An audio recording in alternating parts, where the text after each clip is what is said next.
तो सहनो भुनक्तु सह वीर्यं करवावहै तेजस्विनावधीतमस्तु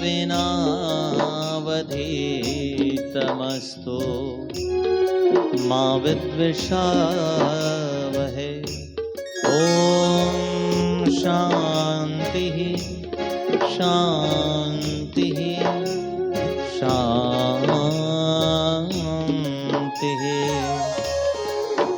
हरि ओम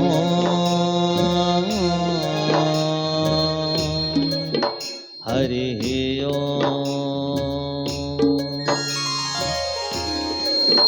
बोलिए गोपाल कृष्ण भगवान की जय। श्री स्वामीनारायण भगवान की जय। श्री पंढरीनाथ भगवान की जय। श्री भागवत भगवान की जय। सियावर रामचंद्र भगवान की जय। उमापति महादेव की जय। सद्गुरुदेव की जय। गुरु हरि प्रमुख स्वामी जी महाराज की जय। सत्य सनातन हिंदू धर्म की जय। नमः पार्वती पते हर हर महादेव।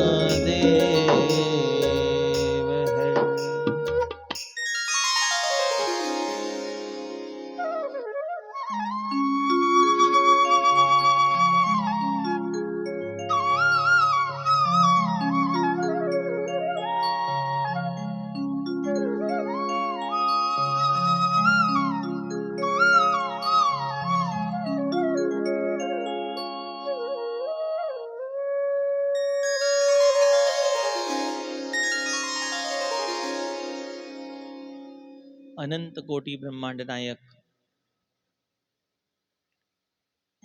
भक्त वांछा कल्पतरु आनंद कंद परमात्मा श्री कृष्ण के चरणारविंद में, भगवान पंढरीनाथ के चरणारविंद में कोटि नमस्कारांजलि अर्पित करते हुए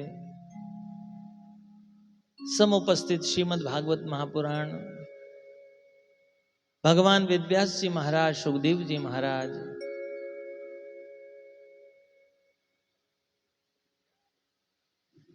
समस्त संत वृंद, आचार्य वृंद, संगीतकार वृंद, श्रद्धावान श्रोतागण, भक्ति स्वरूपा माताएं, बाल बालिकाएं, आप सभी के हृदय आकाश में विराजमान मेरे भगवान नारायण को, मेरे कन्हैया को, मेरे विठल नाथ को सादर वंदन।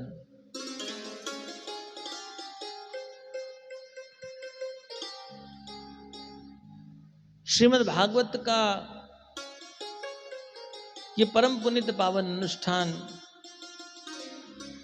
जो कलिकाल में सर्वश्रेष्ठ कल्याणकारी साधन बताया गया है। आप सारे लोग बड़े ही श्रद्धावान हैं, भागवत के रसिक है। जीवन में कई बार आप लोगों ने भागवत की कथा को सुनने का सौभाग्य प्राप्त किया होगा, फिर भी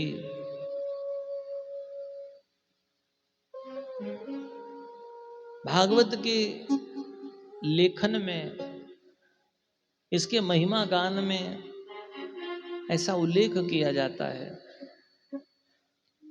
कि भाग्योदय न बहु जन्म समर्जिते न सत्संगम च लभते पुरुषो यदा वै, कि जब जन्म जन्मांतर के भाग्य का उदय होता है तब जाकर के जीव प्राणी मात्र को भागवत रूपी सत्संग का योग प्राप्त होता है। इसके पूर्व कदाचित आपने भागवत सुनी होगी, वह भी एक योग था। आज फिर अवसर मिला, लेकिन ये अवसर उन तमाम अवसर से कुछ अलग है। और वह क्या है?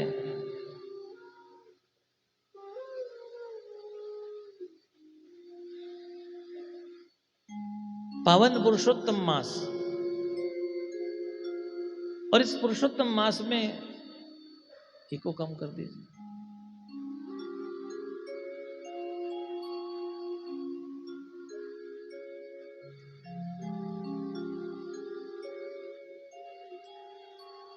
भगवान की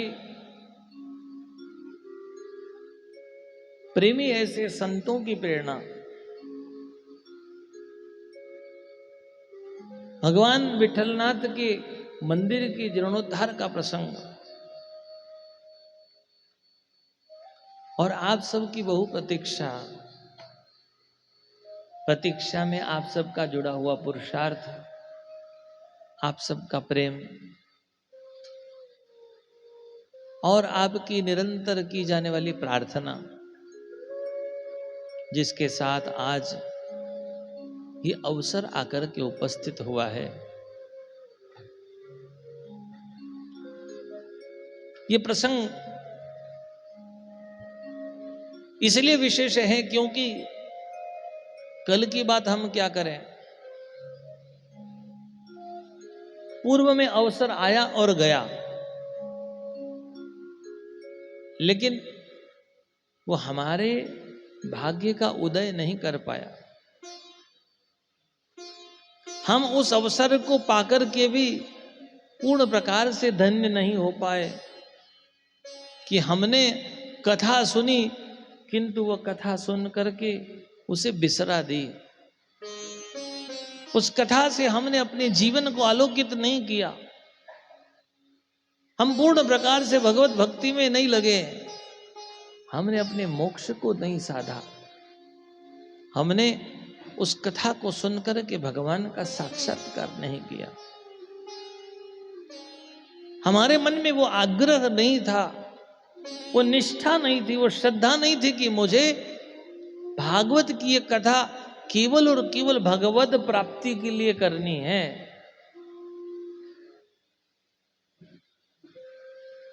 ज्ञानेश्वर मावली ने हरिपाठ की जो रचना की, उसमें बड़ा सुंदर सा पद है,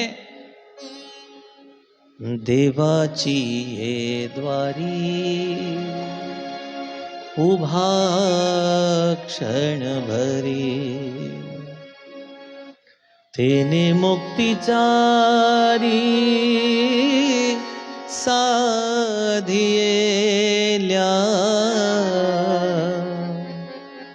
साधियेल्या देवाची ये द्वारी उभा क्षण भरी, हरि मुखे म्हणा, हरि मुखे म्हणा, हरि मुखे म्हणा, पुण्याची गणना कोण करी, कोण करी रे, देवाची द्वारी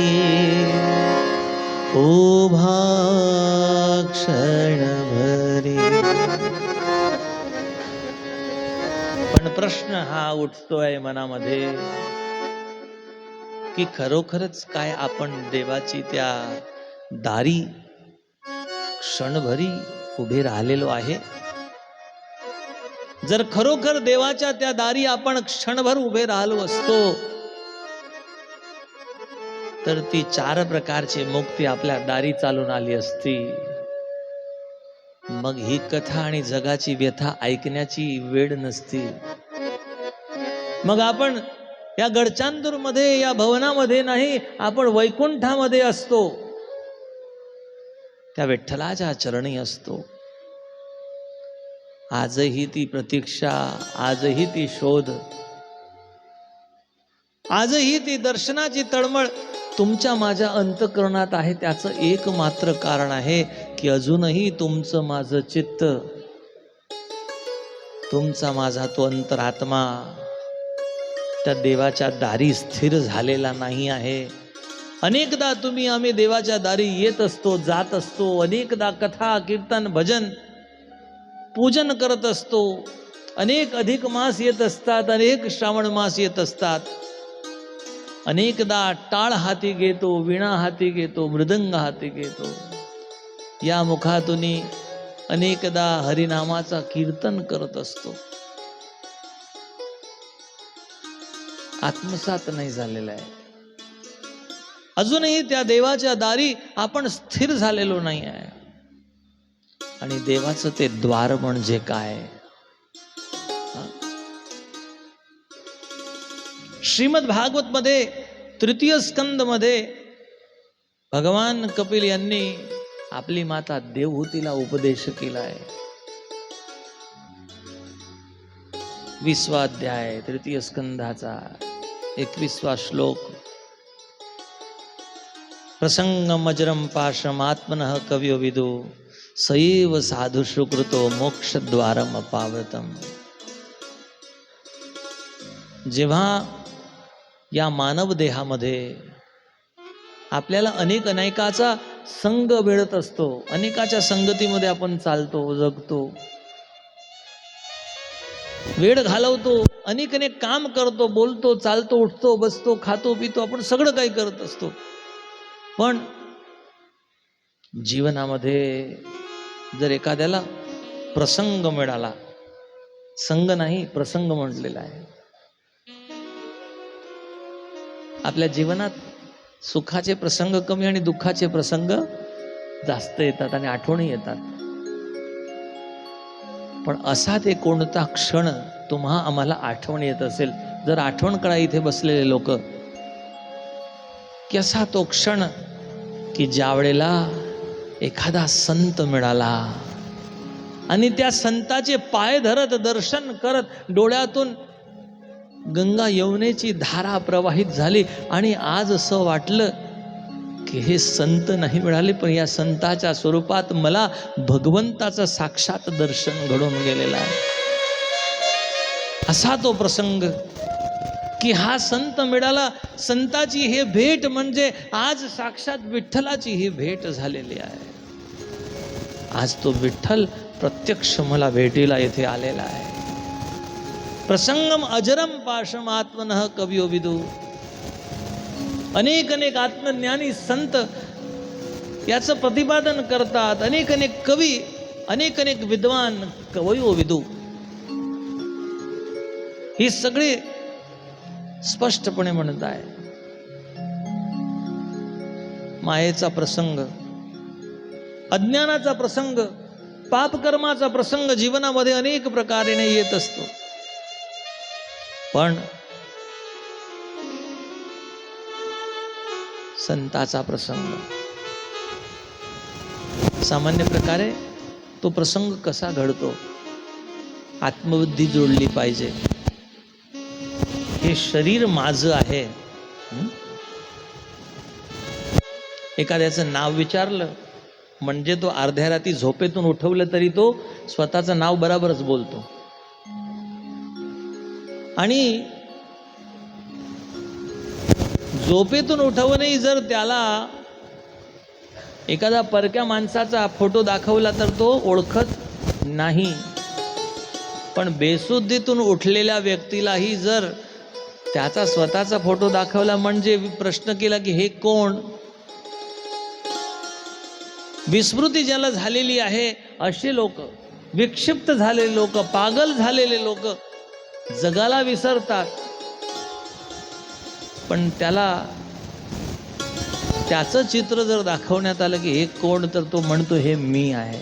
म्हणजे त्या वेडालाही समजते की हे मी आहे. त्या शरीराचं जे रूप आहे ना, त्याला स्वतःचं साक्षात स्वरूप मानून घेतलेलं आहे. पण तो मी बोलणारा कोण, त्या रूपाला ओळखणारा कोण, तो आत्मा, त्याची त्याला जाणीव नाही. या देहाला आत्मबुद्धी झाली आहे. स्वतःच्या आत्मा स्वरूपाला विसरून स्वतःच्या शरीराला स्वतःचं प्रत्यक्ष रूप मानलेलं आहे त्याने.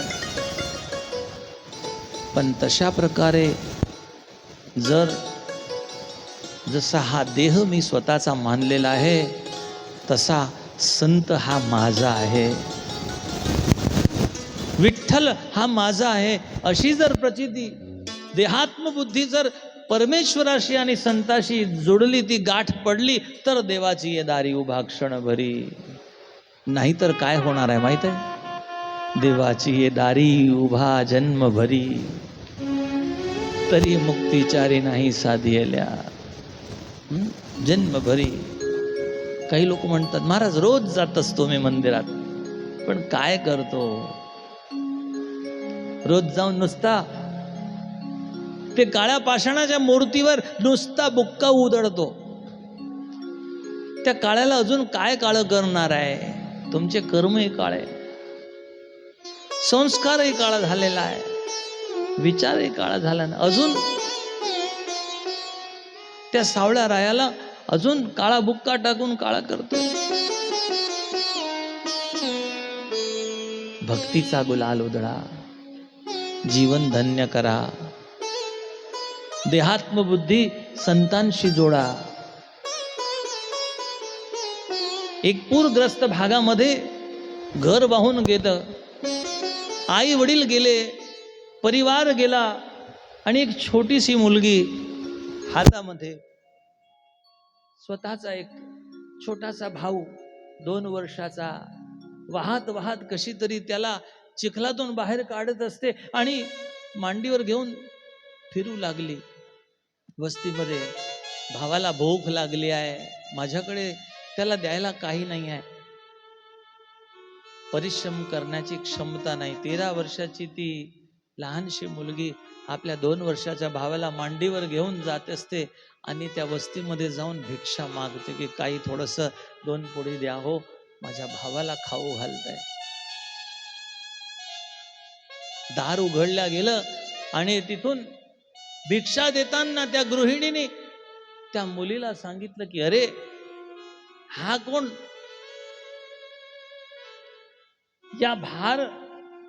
याचा भार घेऊन कशाला तू फिरत आहे भिक्षा मागायला? याला कुठेतरी टाक आणि जाऊन भिक्षा मागून ये, मग सुखाने बसून खाशील. एवढंच सांगितलं. त्या मुलीने रागात भरून उत्तर दिलं की अहो, तुम्हाला द्यायचं असेल तर द्या, नाहीतर तुमची भिक्षा तुमची पोळी तुम्हीच खा. माझा हा भाऊ आहे, हा भार नाही आहे, म्हणून तुम्ही मला याला कुठेतरी टाकण्याची अशी बुद्धी देऊ नका. जन्माची गाठ जुडली आहे माझी याच्याशी. एक आईच्या पोटातून आम्ही दोन्ही जन्मला आलेलो आहे, मी याला कसा सोडू शकते? आई बाप गेले, परमेश्वराने याची जबाबदारी माझ्या पदरी टाकली, मी याला सोडू शकत नाही. आणि एवढं सांगताना ते 2 वर्षाचं बाळ जे आहे तेही आपल्या छोट्याशा त्या ताईला मिठी मारताना पाहिलं. डोळ्यात अश्रू होते. इथे हे प्रत्यक्ष दर्शन झालं की हा भार नाही आहे, हा भाऊ आहे. एका आईच्या पोटी आम्ही जन्माला आलो. कशी देहात्मबुद्धी जोडली, कशी ममता जोडली आहे, हा प्रसंग कसा घडलेला आहे. आम्ही तुम्ही एकमेकांसोबत राहतो, पण एवढी आपुलकी निर्माण होते काय? तुमच्या वस्तीमध्ये, तुमच्या कॉलनीमध्ये, तुमच्या सोसायटीमध्ये, तुमच्या गावामध्ये अनेक लहान मुलं फिरत असतात, पण हा माझा आहे असं कोणी म्हणत नाही. पण स्वतःच बाळ असलं की त्याला गर्दीतून पाहू नये, अरे इकडे ये, त्याला बोलवून आपण प्रसाद देत असतो. त्याचं नाक पुसायचं, त्याचा चेहरा पुसायचा, त्याला आंघोळ करून द्यायची, त्याला सजवायचं. एवढी आत्मबुद्धी, ही ममत्व बुद्धी, हा प्रसंग आहे. आपुलकी, पण ती कशी? जसा काही आत्मा एक झालेला आहे असा प्रसंग. शरीराशी जशी तुमची आत्मबुद्धी आहे, परिवाराशी जशी तुमची ममत्व बुद्धी आहे. एखादा घट म्हणजे कळस पाहला की तिथे तीर्थबुद्धी जागृत होत असते.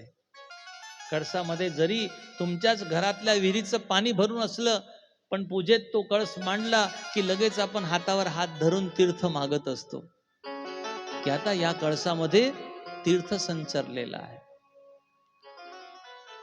तशा प्रकारे संताचा तो देहरूपी कळस पाहून आपल्याला अशी अनुभूती यावी की आज या संतांचं दर्शन घडलं, प्रसंग घडला म्हणजे आज मला तीर्थ पावन झालेले आहे.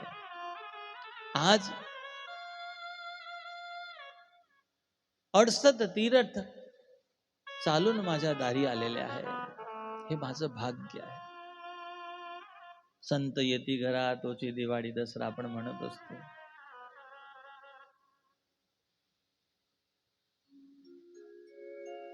तर तीर्थ बुद्धी जागृत व्हावी आणि की जसा एखादा काळा कोट घातलेला व्यक्ती पाहला की आपल्याला वकिलाची आठवण येत असते. सफेद कोट घातलेला व्यक्ती पाहला की आपल्याला डॉक्टरची आठवण येत असते. तसं जर भगवा पाहिला तर आपल्याला भगवंताची आठवण आली पाहिजे. या संत मिळाल्याने संतच्या रूपामध्ये साक्षात भगवंत मिळालेला आहे. अशा प्रकारची जर देवबुद्धी जागृत झाली आणि या देवबुद्धीने जर तुम्ही सत्संग केला, सत्संगामध्ये जाऊन आपण बसतो पण नुसती गर्दी करण्याचं काम नाही, नुसती खुर्ची तोडण्याचं काम नाही, त्या खुर्चीवर नुसतं आपल्या शरीराचा भार टाकण्याचं काम नाही.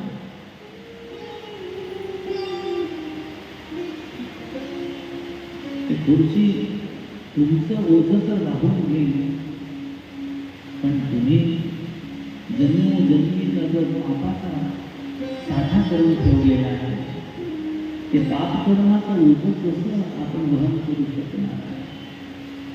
जन्मजन्मांतरचे ते पाप कुठे खंडित होणार आहे? तर जिथे देवाचा द्वार मिळेल आणि त्या दारावर आपण स्थिर होऊ, आपण स्थिर होऊ, हरिनामामध्ये एकरूप हो, भक्ती करू. ज्याला नुसता एक लौकिक उपक्रम आहे भजन करणं, गावोगावी भजनी मंडळ लागले, मनात आलं तर चला, मनात आलं तर बोला आणि मनात आलं तर इथून निघा. ते बँड वाजवल्यासारखं झालं का? आम्हाला बोलवलंय, या वाजवा, नाचा, खेळा, खेळ नारळ घ्या, दक्षिणा घाणी पण निघा.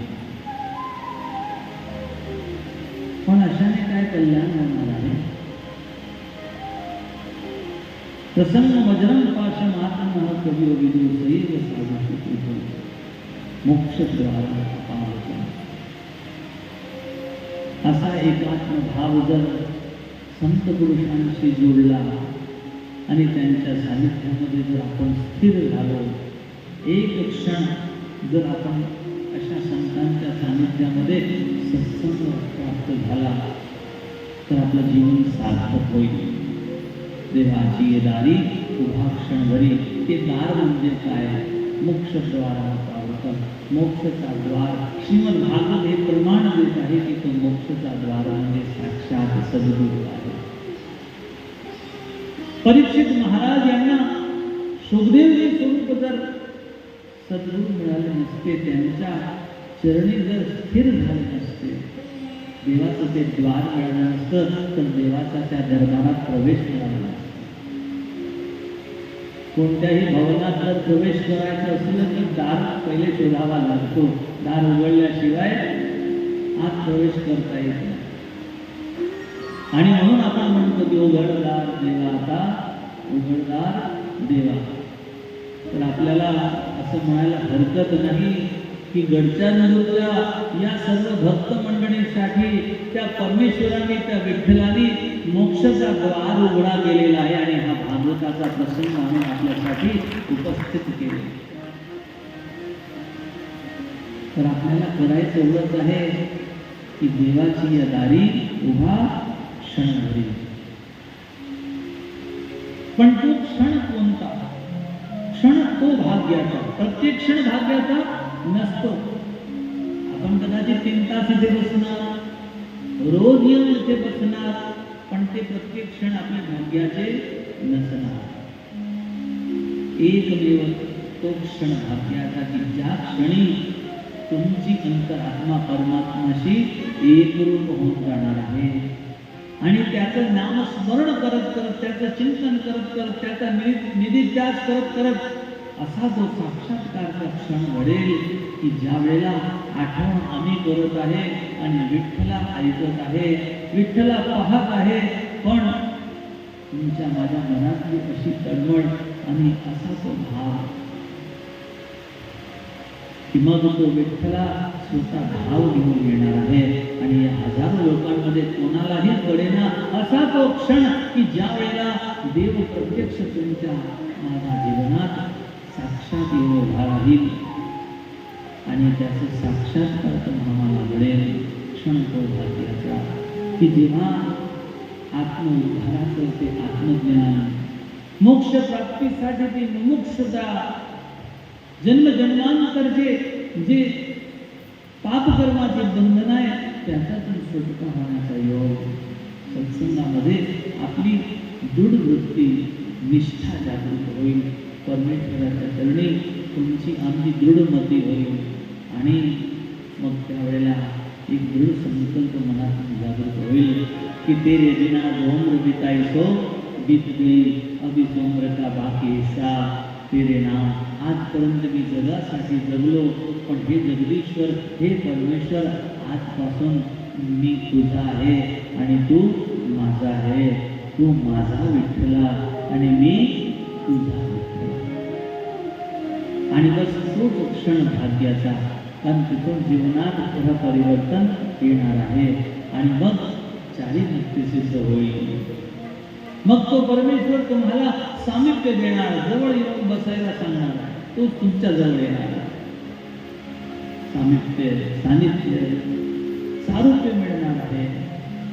सालोक्य, परमेश्वर स्वतःच्या निज लोकमध्ये वैकुंठामध्ये तुम्हाला वास देणार आहे. सायुज्य, स्वतःचं ऐश्वर्य देणार आहे. आणि शेवटी स्वतःशी एकरूप करून घेणार आहे.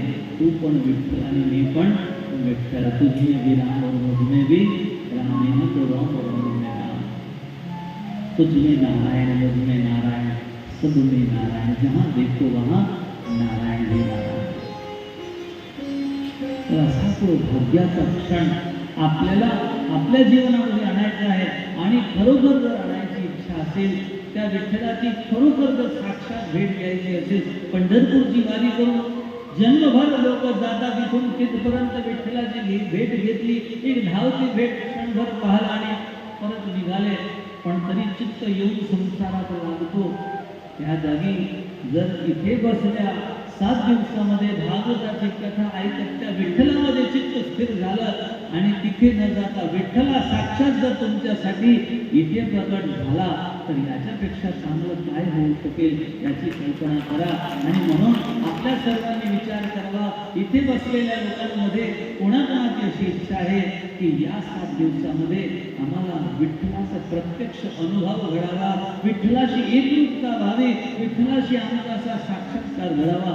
अशी जेवढे भक्त इथे बसलेले आहेत त्या सर्वांनी आजच या पुरुषोत्तम मासमध्ये या नवमीच्या पर्वावर, कारण नवमीदा भक्ती हे सार्थक होते, आत्मनिवेदन करावं आणि संकल्प करावा की आजपासून येणाऱ्या 7 दिवसपर्यंत मी नित्यपणे वेळातून वेळ काढून सगळे संसाराची आस सोडून इथे प्रत्यक्ष येऊन 6 ते 9 बसणार आहे आणि त्या विठ्ठलाला प्रसन्न करण्यासाठी त्या पुरुषोत्तमची भक्ती करून या पुरुषोत्तम मासमध्ये स्वतःचं जीवन धन्य करणार आहे. आणि तो क्षण भाग्याचा माझ्या जीवनामध्ये मी साक्षात घडवणार आहे.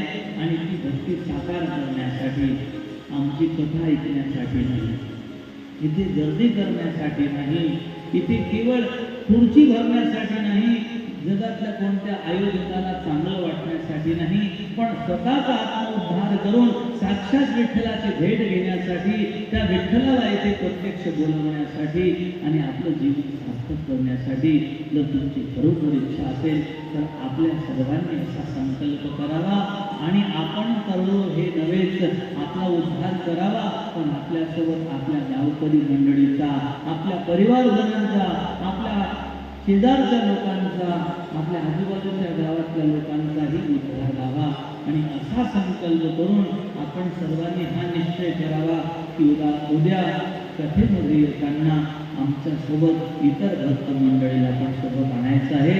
ही 6 वाजता कथा सुरू होईल आणि 9 वाजेपर्यंत खूप आनंदाने भक्तिरंगी विठ्ठला पांडुरंग विठ्ठला एकरूप होऊन खूप आनंदाने कथाप्रसंग ऐकायचे आहे.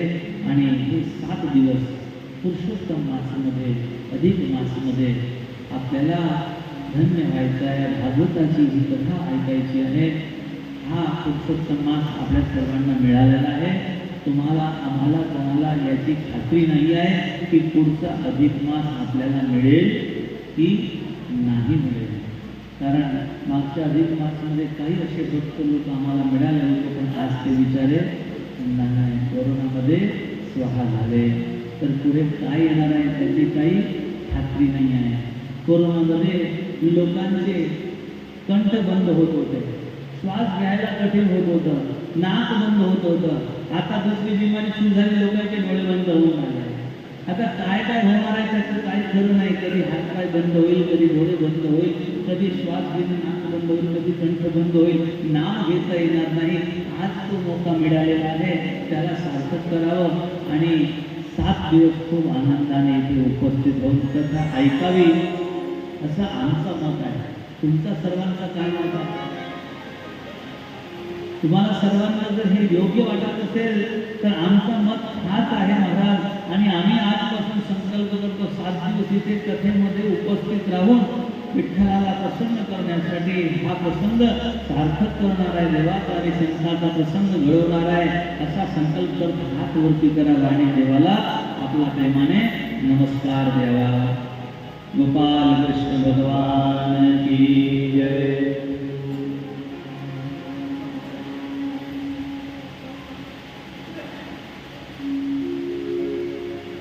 भक्तिरंगी विठ्ठला पांडुरंग विठ्ठला, भक्तिरंगी विठ्ठला पांडुरंग विठ्ठला, हे विठ्ठला हे विठ्ठला हे विठ्ठला हे विठ्ठला. भक्तिरंगी विठ्ठला पांडुरंग विठ्ठला, भक्तिरंग विठ्ठला पांडुरंग विठ्ठला, हे विठ्ठला हे विठ्ठला हे विठ्ठला हे विठ्ठला हे विठ्ठला हे विठ्ठला हे विठ्ठला हे विठ्ठला.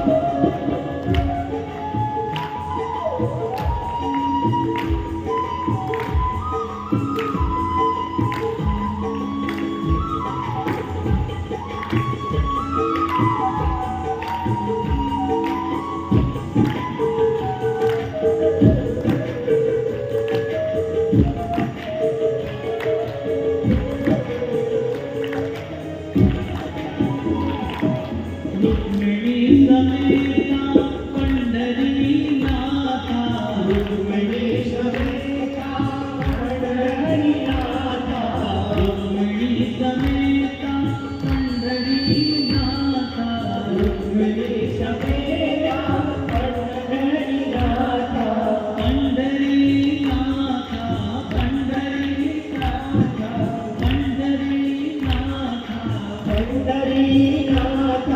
भक्तिरंगी विठ्ठला पांडुरंग विठ्ठला, भक्तिरंग विठ्ठला पांडुरंग विठ्ठला, हे विठ्ठला हे विठ्ठला हे विठ्ठला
मोक्षाचं द्वार मिळालं ते भाग्याचा उदय झाला.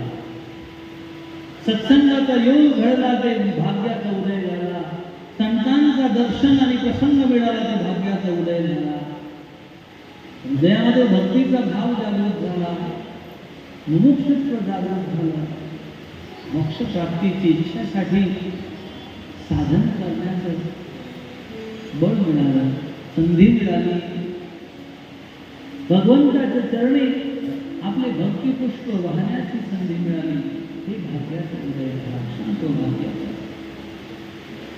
अनेक जन्मों के कर्म संग्राम को लड़ने के बाद विजय होकर के व्यक्ति भाग्य का उदय हो और उसे सत्संग की प्राप्ति होती है, भागवत कथा का योग प्राप्त होता है। आज भी हम सब के बीच संग्राम चल रहा है। यहाँ जितने भी लोग बैठे सबके मन में संग्राम है। कार्यक्रम वेळेवर सुटला तर बरं होईल। घरी कसं जायचं, पाऊस पाण्याचे दिवस आहे, एवढ्या घरच्यांतून मध्ये आपणच होय इथे येऊन बसलो, बाकी सुखाने घरी बसल्या टीव्ही सिरियल पाहतात. संग्राम चल रहा है जीवन का,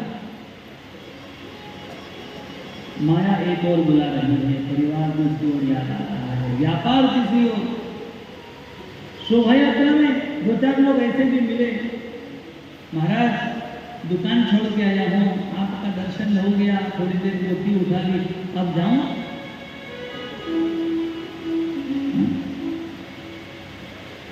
सुनने में बहुत अच्छा लगता है. कीचड़ में गिर गया था, अभी उठ करके खड़ा हुआ, अभी स्नान कर लिया, अभी बहुत अच्छा लग रहा है, अब फिर से जाके गिरूं.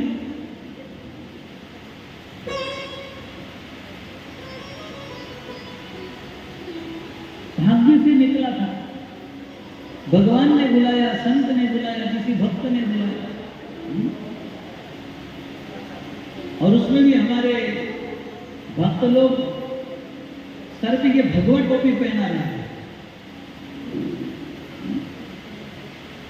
एखाद्याने विचारलं काय करून आले हो, तो म्हणतो मी टोपी घालवत आहे. पण समजण्याची बाब ही आहे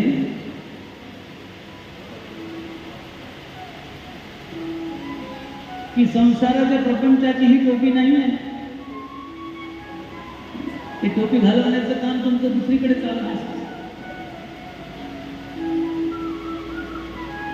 हा मुकुट आहे, भक्तीचा ताज आहे, परमेश्वराची कृपा छाया आहे, संतांचा आशीर्वाद आहे. ही टोपी सद्गुरूची कृपा आहे. तुकडोजी महाराजांनी दिलेली टोपी राष्ट्रसंताचा प्रसाद आहे, गाडगे महाराजांचा प्रसाद आहे. ही भगवी टोपी सनातन धर्माचा मान आहे.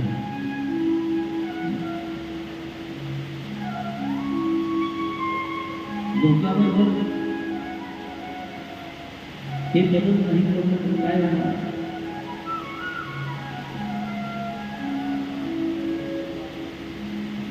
जसा आला तसा चालणार. पण कदाचित ही छत्रछाया मिळाली संतांची,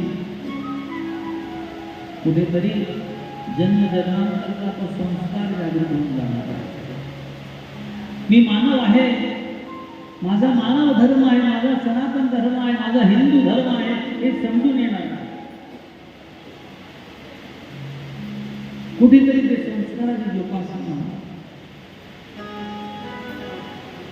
आणि म्हणून म्हटलं देवाची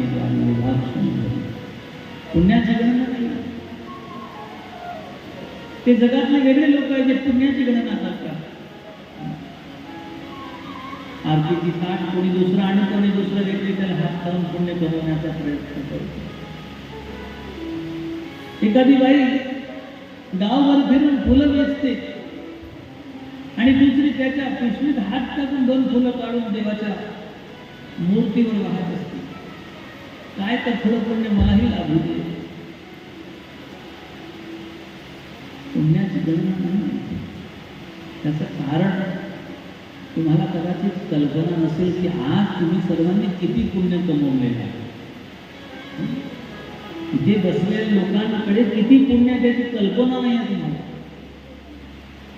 एक बार की ऐसी घटना हुई, भगवान श्री कृष्ण और अर्जुन दोनों साथ में चल रहे थे. तो चलते चलते अचानक रास्ते में एक मरी हुई गौ माता का दर्शन हो गया. अर्जुन बड़ा दुखी हो गया, भगवान श्री कृष्ण से प्रार्थना करता है, प्रभु कृपा करिए गौ माता को सजीवित कर दीजिए. इसको देख करके मुझे बड़ी पीड़ा हो रही है. भगवान श्री कृष्ण ने कहा कि इसको जीवित करने का उपाय तुम्हारे पास है. अर्जुन को लगा कि मैं एक गाय को जीवित कर सकता हूँ, वो कैसे? भगवान ने कहा बस कुछ नहीं, एक अश्वमेध यज्ञ का पुण्य इसको दे दो और उस यज्ञ के पुण्य से गाय सजीवित हो जाएगी. अर्जुन को विश्वास था कृष्ण वचन में. लेकिन उसने कहा कि प्रभु जीवन भर तो धनुष बाण लेके घूमता रहा, कभी जीवन में यज्ञ करने का अवसर नहीं मिला। अश्वमेध यज्ञ का पुण्य कहाँ से लाओ? भगवान राम जी ने किया था त्रेता युग में, उसके बाद फिर मौका नहीं लगा। अब ऐसी स्थिति में श्री कृष्ण कहते चलो मेरे साथ, मैं तुम्हारे लिए पुण्य की व्यवस्था करता हूं, कहीं से दिलवा देता हूं उधार। भाई पुण्य में उधार मिलता है क्या? किराना दुकान में अनाज किराना तो उधार मिलता है, सुना तो पुण्य भी उधार मिलता है। किसी के खाते में से ले लो, लेकिन ऐसा पुण्यशाली कौन? भगवान श्री कृष्ण चलते चलते एक घास की कुटिया, एक झोंपड़ी, उसके द्वार पर खटखटा करके पुकारते कोई है। उस कुटिया के भीतर से एक बूढ़ी माता कुबड़ी हाथ में लाठी लिए श्री कृष्ण श्री कृष्ण श्री कृष्ण श्री कृष्ण स्मरण करते करते निकली हुई है। कौन? मैं कृष्ण, मेरा सखा अर्जुन। मैं आज तुमसे कुछ मांगने आया। जिस कृष्ण के नाम का भजन करे वो कृष्ण सामने द्वार पर खड़े कुछ मांगने आए हैं। वो बूढ़ी माता की आंखों से आंसुओं की धारा बहने लगी। भगवान के चरण पकड़ लिए, प्रभु आप तो मेरे प्राण दे दो। भगवान श्री कृष्ण का कि प्राण नहीं चाहिए, और वो भी जो मांग रहा हूं मेरे लिए नहीं चाहिए, अर्जुन के लिए चाहिए, उधार चाहिए। मांगी प्रभु आपका आदेश। अर्जुन ने कहा कि माता रास्ते में गौ माता मरी पड़ी, उसको जीवित करना है। अश्वमेध यज्ञ का पुण्य मांगने आया हूं। भगवान श्री कृष्ण का तुम्हारे पास से मिल जाएगा। मन में संकोच का पता नहीं बुढ़िया के पास कहां से इतना पुण्य आ गया, लेकिन कृष्ण ने कहा है तो मांग के देखने की कोई आपत्ति नहीं है। और तब बूढ़ी माता से अर्जुन कहता है अश्वमेध यज्ञ का पुण्य मांगने आया हूं। उस माता ने प्रश्न किया ताकि हे अर्जुन कितने अश्वमेध यज्ञ का पुण्य चाहिए ये तो बता दे। अर्जुन सोचता है कि मेरे पास तो एक यज्ञ का पुण्य नहीं है, और ये बूढ़ी माता कह रही है कि कितने अश्वमेध यज्ञ का पुण्य चाहिए। प्रश्न तो नहीं किया, विश्वास से उसने सोचा कि पहले आजमा लेता हूं। आजमाने के लिए भी विश्वास रखना पड़ता है, नहीं तो हाथ आया हुआ अमृत भी विष समझ करके छूट जाता है। तो अर्जुन ने विश्वास रख करके कहा कि माता केवल एक अश्वमेध यज्ञ का पुण्य चाहिए, तुम संकल्प करके मुझे दे दो। उस माता ने हाथ में जल लिया और कृष्णार्पण कहकर के अर्जुन के हाथ में जल छोड़ दिया, और एक अश्वमेध यज्ञ का पुण्य दान करती हूँ, वो गौ माता सजीवित हो जाए। बस इतना कहा, और जैसे ही तुमने अर्पण किया वो गौ माता जीवित हो गई। अर्जुन का आश्चर्य है कि जो ये कह रही है सच में इसके पास पुण्य है, और दावे के साथ कहती है कि कितने अश्वमेध यज्ञ का पुण्य दूं। अब अर्जुन से रहा न गया, तो बूढ़ी माता से प्रश्न करता है कि माँ ये बता इतना पुण्य तुमने अर्जित कहाँ से किया? तो बूढ़ी माता कहती है कि ये बता तो भगवान श्री कृष्ण के साथ कहां से चल करके यहाँ आया? अर्जुन ने कहा कि मैं कई कोसों दूर, कई मीलों दूर से श्री कृष्ण के साथ पैदल चल के आ रहा हूं। बूढ़ी माता ने कहा कि तू अभागा है कि तुझे इस कृष्ण की पहचान पूरी तरह से अभी तक हुई नहीं।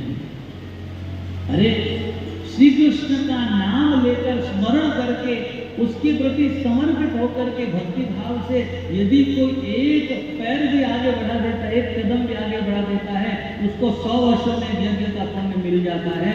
मैंने करोड़ों अश्वमेध यज्ञ का पुण्य एकत्रित किया तो कृष्ण के साथ साक्षात चल कर आया, लेकिन वो कृष्ण की महिमा को तूने नहीं पहचाना, इसलिए तू पुण्य ही नहीं दे गया। अभी कहा था ना कि देवाची द्वारी उभा जन्म भरी तरी मुक्ति चारी नहीं चाहते। मुक्ति को साधने के लिए महिमा को समझना पड़ेगा, और महिमा पूर्वक भक्ति करके आत्मनिवेदन करना पड़ेगा, दृढ़ प्रसन्न करना पड़ेगा।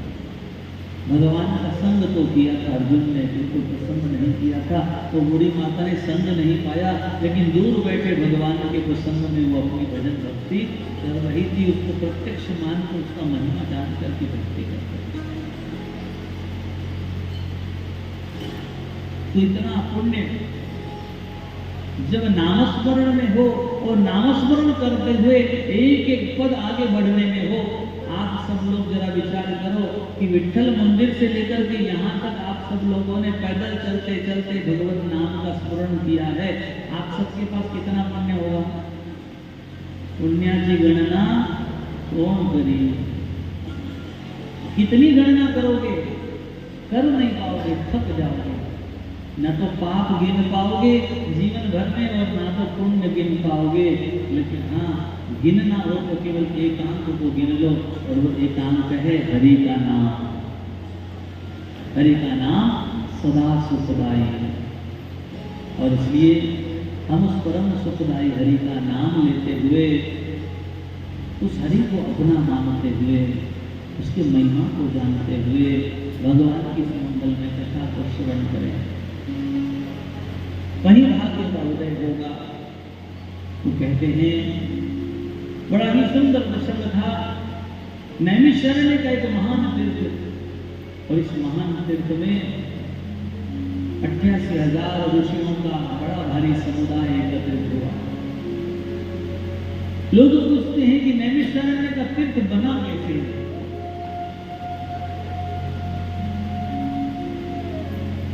सुखदेव जी महाराज ने उल्लेख किया है। कहते थे काल में 88,000 ऋषियों ने मिलकर के संकल्प किया है कि हजारों वर्ष तक चलने वाला हम ब्रह्मसूत्र प्रारंभ करना चाहते हैं। ऐसा ब्रह्मसूत्र जिसमें दिन रात 24 घंटे इस ब्रह्म ज्ञान की चर्चा, भगवान की चर्चा चलती रहे, निरंतर कथाएं चलती रहे, कथा कभी रुके ही नहीं। और इसके लिए कोई पावन पवित्र स्थान की आवश्यकता है। स्थान के लिए बड़ी परेशानी रहती है। ये कथा करने की तब भी बहुत बार मीटिंग हुई, कुठे करायचे कार्यक्रम, इथे करायचा की तिथे करायचा, तिथे करायचा की इथे करायचा। आमचं एवढंच म्हणणं होतं की जिथे करायचं असेल तिथे करा, पण करा आणि मनपूर्वक करा। या हृदयामध्ये कथा बसली पाहिजे, अंतःकरणामध्ये तो भाव जागृत झाला पाहिजे आणि ती भक्ती घडली पाहिजे। एक पवित्र स्थान का होना अत्यधिक आवश्यक है कथा के लिए। एक पवित्र समय का होना अत्यधिक आवश्यक है। वार तिथि मुहूर्त लगन अच्छा हो, स्थान उत्तम हो, उत्तम श्रोता हो, उत्तम वक्ता हो, उत्तम योग हो और उत्तम श्रद्धा हो, तभी कथा सार्थक होती है। सबने मिलकर के बहुत अच्छा प्रयास किया है। सभी आयोजकों को बहुत बहुत हृदय से अभिवादन है। मात्र 8 दिन में इतना सुंदर सा तैयारी करके ये प्रस्ताव आप लोगों ने खड़ा किया, और देखते देखते आज ये भागवत की कथा का शुभारंभ हुआ है। और ये योग कितना अच्छा है, योग कि जिसमें तारीख भी 9 है, तिथि भी 9वीं की है, और फिर वार भी बड़ा अनुकूल है, भगवान विष्णु का वार है। और इसके साथ साथ एक युक्ति की बात बता दिया था। इस समय हम जिस वर्ष में चल रहे हैं, पुरुषोत्तम मास जहाँ चल रहा है, 2023 का ये वर्ष, इस वर्ष में हम सबकी आयु समान है। कोई 60 वर्ष का होगा, कोई 80 वर्ष का होगा, कोई 25 वर्ष का होगा, लेकिन फिर भी हम सबकी आयु समान है। वो कैसे? एक युक्ति से प्रयोग करिएगा। आप लोगों ने जिस वर्ष में जन्म लिया, तुम्ही ज्या वर्षामध्ये जन्म घेतलेला आहे, जसे 1986 असेल, 85 असेल, 74 असेल, जो तुमचा जन्माचा वर्ष, आणि त्या वर्षासोबत आता सध्याची तुमची जेवढी वय आहे, जितनी आपकी उम्र है, जितने साल आप लोगों का जीवन आप जी चुके हैं, उसके साथ यदि वो आयु को जोड़ लोगे तो उसकी गिनती 2023 बनेगी। एक आगे नहीं एक पीछे नहीं है। जितने लोग बैठे सबकी आयु 2023। गिनती लगाकर बैठिए, थोड़ा सा प्रयोग करिए यहाँ बैठे बैठे।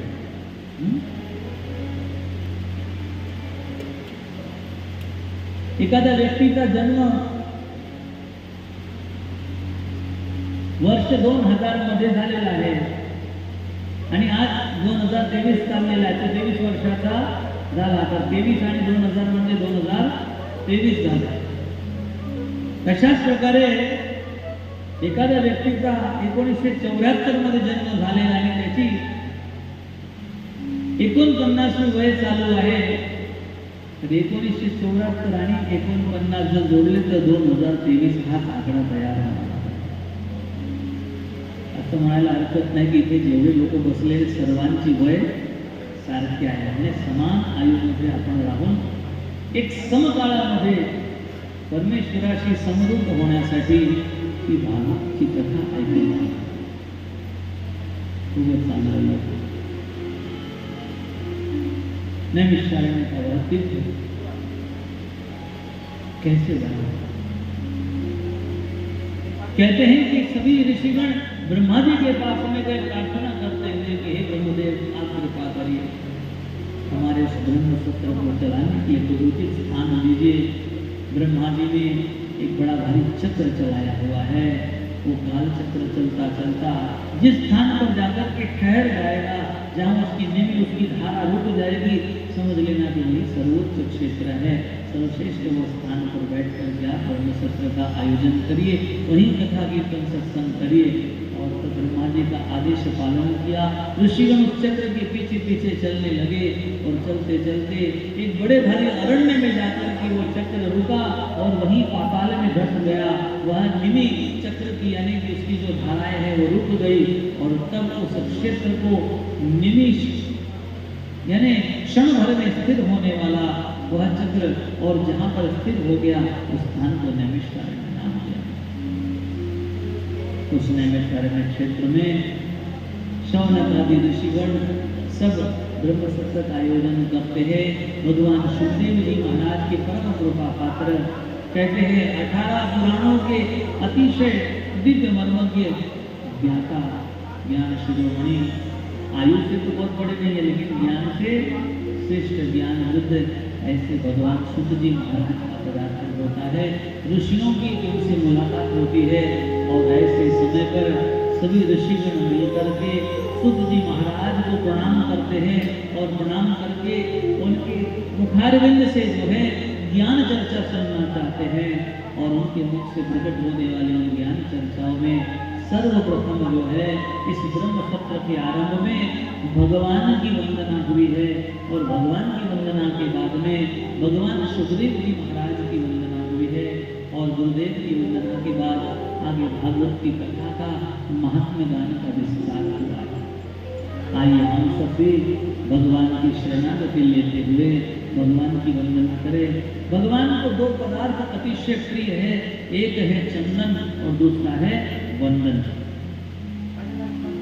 जिजुदे माता देह चंदनाचा करी, शरीर चंदन के जैसा दिसना चाहिए। चंदन घिसता तो है लेकिन समाप्त होते होते सुगंध देकर जाता है, घिसने वाले के हाथ को भी वो सुगंधित कर देता है। ठीक उसी प्रकार हमारा जीवन भी चंदन के जैसा परमार्थी होना चाहिए और अहम शून्य होना चाहिए। वंदन करते हुए अपने आप को समर्पित कर आत्मनिवेदन करके हम अपने जीवन को कृतार्थ करें। भगवान को वह वंदन अतिशय प्रिय है। एक बार यदि श्रद्धा पूर्वक भगवान को वंदन किया जाए तो कहते हैं कोटि अश्वमेध यज्ञ के अवभूत का जो पुण्य है वो भगवान की उस वंदना से केवल प्राप्त हो जाता है। तो भगवान की वंदना में ऐसी शक्ति है, ऐसी भक्ति है। तो आइए इस पवित्र भाव के साथ हम सब लोग भी हाथ जोड़े और पवित्र भाव से भगवान की वंदना में सम्मिलित हो। सच्चिदानंद रूपाय विश्वोत्पत्त्यादि हेतवे तापत्रय विनाशाय श्री कृष्णाय वयं नमः। श्री कृष्णाय वयं नमः। श्री कृष्णाय वयं नमः।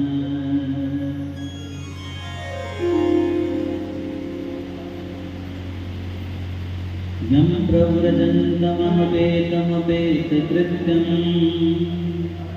द्वैपायनो विरहकातर्याजुहाव पुत्रेति तन्मयतया सर्वोऽभिनेदो तं सर्वभूतहृदयं मुनिमानतोऽस्मि। तं सर्वभूतहृदयं मुनिमानतोऽस्मि।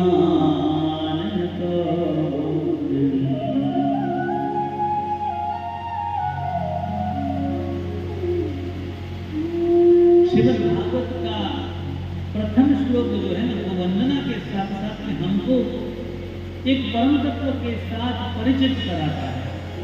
वैसे भी जब मुलाकात होती है तो सबसे पहला विषय आता है परिचय का। और पहले दिन की कथा जो होती है वो ग्रंथ के परिचय के लिए, संत के वक्ता के परिचय के लिए। जिसकी जान पहचान ना हो उसके साथ फिर आगे बात कैसे बढ़ेगी। ये बात है कि हम आप सब लोग आसपास में रहते हैं, एक दूसरे को परिचित है, लेकिन कोई नया वक्त आ जाए तो गांव के लोग यही कहेंगे कि चला जाऊन पाहूंगी महाराज कसे दिसतात, कसे बोलतात, काय त्यांची पद्धती आहे, कसे त्यांचे भजन आहे, काय त्यांचे दृष्टांत आहे, कसा त्यांचा सिद्धांत आहे, बघून परिचय। प्रथम दिवस हा परिचय है, भगवान का परिचय, ग्रंथ का परिचय, संत का परिचय। तो प्रारंभ में प्रथम श्लोक में कहा है सच्चिदानंद रूपाय विश्वोत्पत्त्यादि हेतवे। भागवत क्या है? भगवतः सहिति भागवत, भगवान से परिपूर्ण जो है, भगवान से ओतप्रोत जो है, भगवान से एक रूप जो है, भगवत रूप जो है वही भागवत है।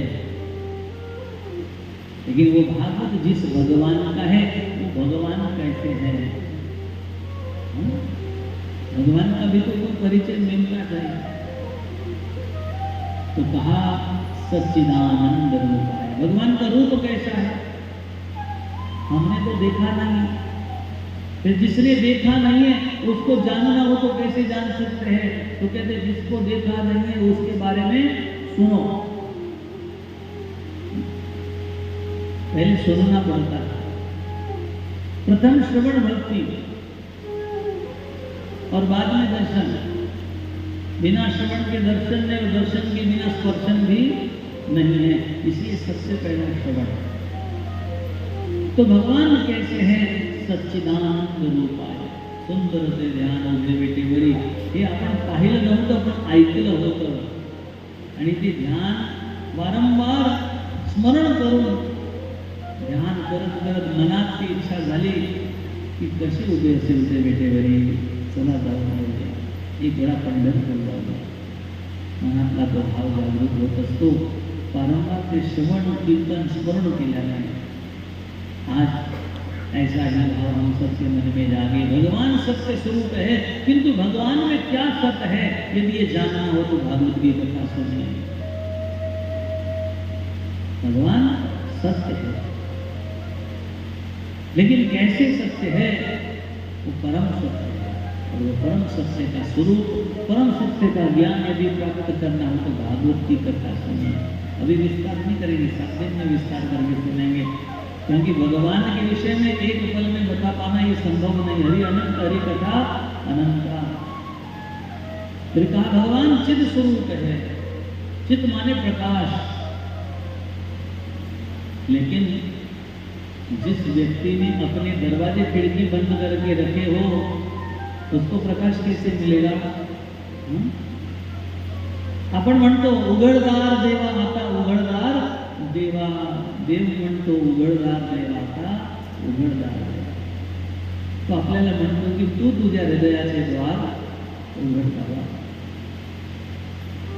बुद्धि में जो विकार पड़ा है, बुद्धि में जो पाप पड़ा है, बुद्धि में जो अज्ञान पड़ा है, उस अंधकार से तुझे बाहर निकलना हो तो मुमुक्षुता का द्वार खोलिए, सत्संग का द्वार खोलिए. घर के दरवाजे खोल करके, टीवी की और मोबाइल के दरवाजे बंद करके यहाँ सत्संग में आकर के बैठिए. तब जाकर के मुक्ति के द्वार खुलेंगे, जब सत्संग के द्वार खुलेंगे. उघडदार देवा, देवानी कृपा भरपूर केलेली आहे आपल्यावर. आता थोडी कृपा आपल्याला स्वतःवर करायची आहे आणि आपल्या स्वजनांवर करायची आहे, आपल्या गावकरी मंडळीवर, शेजारच्या लोकांवरती कृपा करायची आहे. उघडदार देवा. भगवान प्रकाश स्वरूप है, किंतु उस प्रकाश स्वरूप परमात्मा को जानने के लिए हमें सत्स्वरूप परमात्मा का ज्ञान प्राप्त करना होगा. तब जाकर के भीतर में प्रेम का, भक्ति का और ज्ञान का प्रकाश जागरूक होगा और उस प्रकाश में, आत्मा के प्रकाश में परमात्मा का दर्शन कर पाएंगे. भक्ति के प्रकाश में, ज्ञान के प्रकाश में परमात्मा का दर्शन कर पाएंगे. भगवान चिद स्वरूप है. जीवन में जो भी चैतन्य स्वरूप है वो भगवान है. जो जीवंत है वो भगवान है, जो मृत है वो भगवान नहीं है. शिव शब्द का प्रयोग हम लोग करते हैं. ये शिव शब्द में से यदि ई की मात्रा निकाल दो क्या बनता है? शव बनता है. शिव में से ई की मात्रा निकल जाए तो शव बनता है.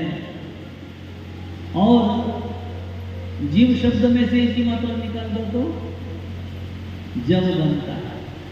तिनके के बराबर हमारा अस्तित्व है और जब ऐसा होता है कि जो लगता ही नहीं. छिलके बराबर होता है जब, उसका कोई अस्तित्व नहीं. धान नहीं था, जब था, जो केवल हवन में भस्म करने के काम आता है. तो जीव की दशा जव के जैसी और शिव की दशा शव के जैसी होती है यदि ईश्वर की श्रद्धा, ईश्वर की भक्ति, ईश्वर का अस्तित्व जीवन में नहीं रहेगा. और इसलिए हम सबके जीवन में जो भी चैतन्य संसार में है वही सत्स्वरूप चिद स्वरूप परमात्मा है. और जहाँ परमात्मा है वही आनंद है. आपको जीवित व्यक्ति को मुस्कुराते हुए देखने का अवसर मिलेगा. किसी मृत को मुस्कुराते हुए आपने देखा है क्या? मुर्दा बहुत अच्छा मुस्कुरा रहा है. तो फोटोग्राफर आकर के किसी मुर्दे का फोटो निकालेगा तो ये कहेगा कि चांगला स्माइल करा, सेल्फी काढूया. वो हंसने वाला नहीं. कारण क्या? आनंद चला गया क्योंकि अवशिष्ट चला गया. सब बड़ा होता है, हम लोग के देश में कोई राम नहीं. आत्मा चला गया तो राम भी नहीं रहा. तो चैतन्य ही परमात्मा है, तो प्रकाश ही परमात्मा है, तो सत्य जो शाश्वत है वही परमात्मा है. और जहाँ परमात्मा है वही आनंद है. इसलिए का भगवान क्या है? सच्चिदानंद रूप है. और भगवान कैसे है? वो करते क्या है? लोग पूछते भगवान क्या करते हैं? काय करतो देव? तुम्ही नुसते देव करता, देव काय करतो? हा प्रश्न लोकांचा. त्याचं उत्तर भागवत मध्ये प्रथम श्लोक मध्ये दिले. विश्वोत्पत्त्यादेव देव जो कुछ भी करता है विश्व की उत्पत्ति के लिए, स्थिति के लिए और लय के लिए करता है. भगवान सृष्टि को बनाते हैं, भगवान सृष्टि को चलाते हैं, भगवान सृष्टि को मिटाते हैं. अवतरण है, उत्थान है और मरण है. ओम. G for generation, O for observation, D for destruction, GOD म्हणजे गॉड.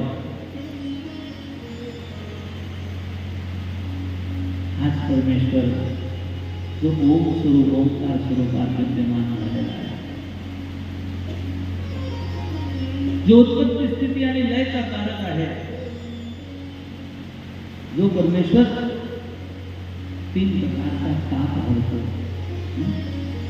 पाप, ताप आणि संताप.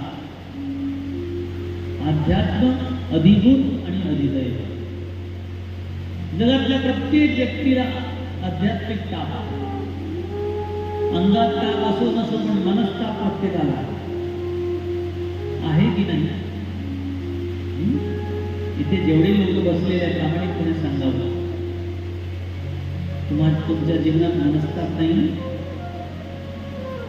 कोणत्या ना कोणत्या गोष्टीसाठी, कोणत्या ना कोणत्या व्यक्तीसोबत, कोणत्या ना कोणत्या परिस्थितीमध्ये, कुठल्या ना कुठल्या जागेवर निश्चित मनस्ताप होतोय तुम्हाला. मनाचा ताप, बुद्धीचा ताप. एवढा तापमान वाढतो की काय? टेम्परेचर वाढत जातं. आध्यात्मिक ताप अंतःकरणातला, अधिभूत भौतिक ताप, भौतिक वस्तूंसाठी, भौतिक संसाधनासाठी. माझ्याकडे गाडी नाही, माझा बंगला नाही, माझ्याकडे पैसे नाही, माझा व्यापार चालत नाही, सुख साधन नाही आहे, त्याच्यासाठी संतप्त आहे. अनेक वस्तूसाठी, साधनसाठी, संपत्तीसाठी, संतानासाठी, भौतिक सुख दुःखासाठी तो तप्त आहे. आणि तिसरं म्हटलेलं आहे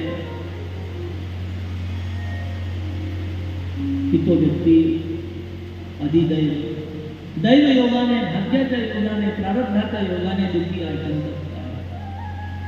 अतिवृष्टी, अनावृष्टी, खूप पाऊस आला तरी व्यक्ती दुःखी होतोय, पाऊस नाही आला तरी खूप दुःखी होतोय.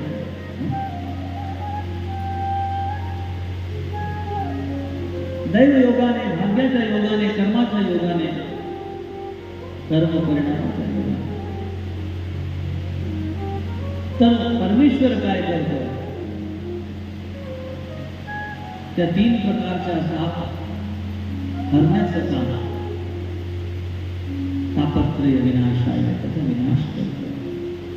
3 प्रकार के ताप को हरने का काम परमेश्वर का है, उसका विनाश करने का काम परमेश्वर का. और वह परमेश्वर कौन है? तो भागवत प्रमाणित करता है, श्री कृष्णाय वयम्.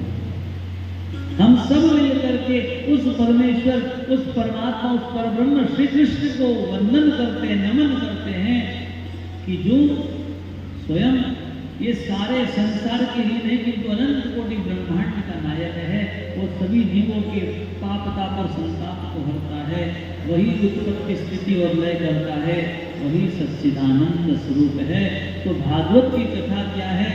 उसी परब्रह्म परमात्मा श्री कृष्ण की परम दिव्य गाथा है कि जिन्होंने सभी अवतारों को धारण करके जगत के कल्याण के लिए नाना प्रकार की लीला चरित्र किए हुए हैं. आइए हम सब मिलकर के ऐसे भगवान श्री कृष्ण के चरणों में वंदन करते हुए बड़े प्रेम पूर्वक भगवान की उस पुरुषोत्तम नारायण की गाथा को सुने. बोलिए गोपाल कृष्ण भगवान की जय, सच्चिदानंद भगवान की जय.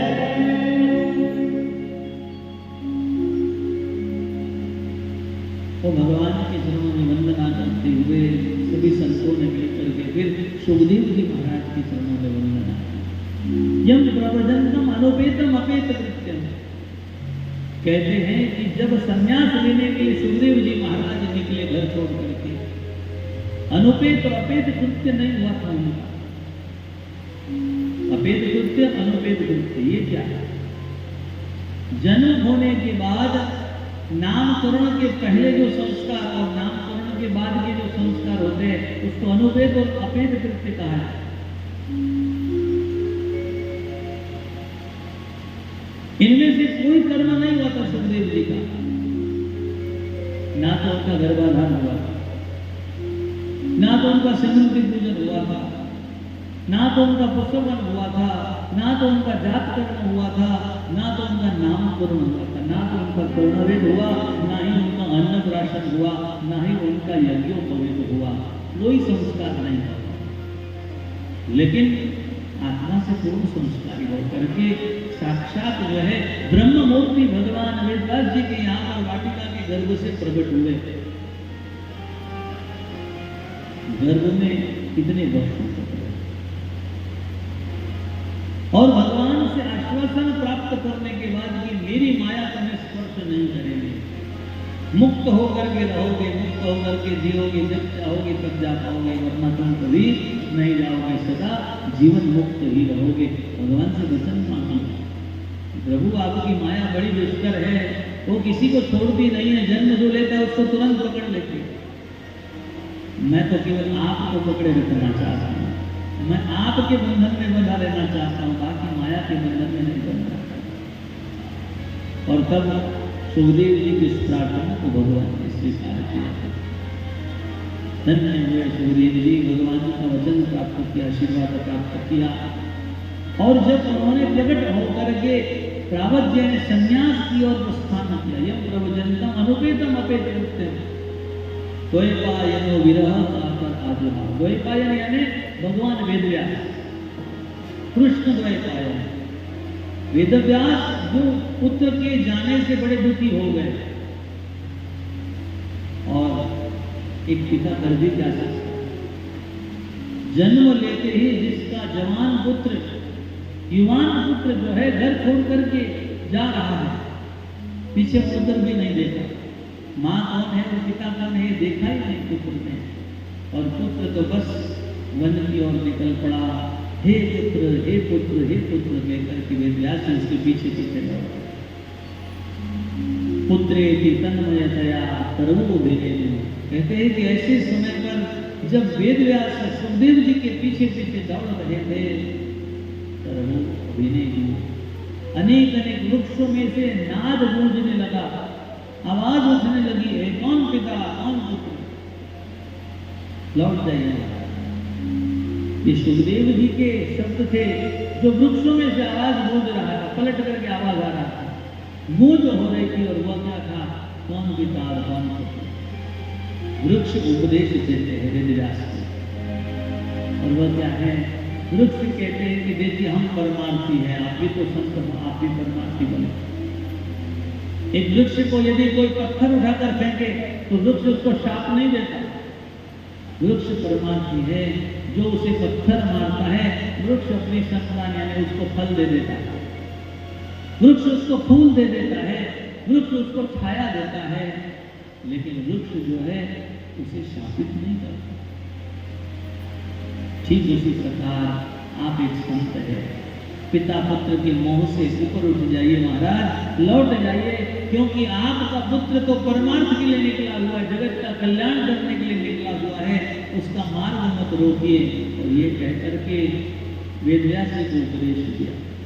आप सबको जानकर के आश्चर्य होगा कि पूरे ब्रह्मांड में सुखदेव जी महाराज जैसा कोई सन्यासी नहीं हुआ, एकमात्र ऐसा सन्यासी जिसने जन्म लेते सन्यास ले लिया, उसको कोई गुरु की जरूरत नहीं पड़ी, जन्मजात स्वयं सिद्ध प्रकट हो गए, और उन्होंने ब्रह्मरूप धारण करके सीधा प्रस्थान किया, मन किया, केवल साधना, केवल भक्ति, केवल हरि की प्रसन्नता और इस पवित्र भाव के साथ निकले।